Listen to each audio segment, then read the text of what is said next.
एक दफ़ा रात के पिछले पहर लामा इकबाल रहमतुल्लाह अलैह अपने घर में बैठे हुए थे तो एक बुजुर्ग आ गए, नूरानी चेहरा, सर पे दस्तार बांधी हुई। जब अंदर आए तो लामा इकबाल रहमतुल्लाह अलैह ने अपने जो उनका ज़ाती मुलाज़म थे अली बख्श रहमतुल्लाह अलैह, उनसे कहा कि जाके बाहर से 3 लस्सियाँ लेके आओ।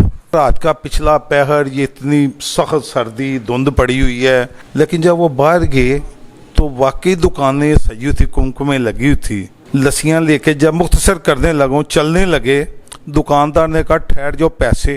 उन्होंने कहा हमें इकबाल साहब ने भेजा है।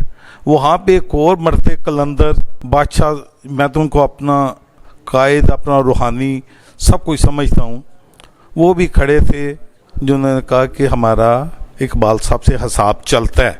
घर आए, 2 लस्सियाँ दी, वो एक खुद पी, बुजुर्गों ने पी, लामा साहब ने पी। थोड़ी देर के बाद लामा साहब कहते हैं ज़रा देखना बुजुर्ग किधर चले गए हैं।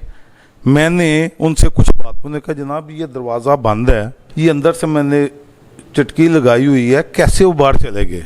उनका बाहर निकल के देखो, कोई दुकान नहीं थी, कोई चीज़ नहीं थी। इसरार किया लामा साहब से।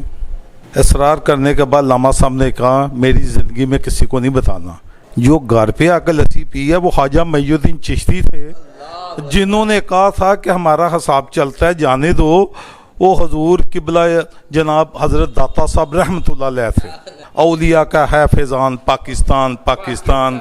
अल्लाह मेरे पाकिस्तान को सदा सलामत रखना और इस पाक फौज की हिफाजत फरमाए।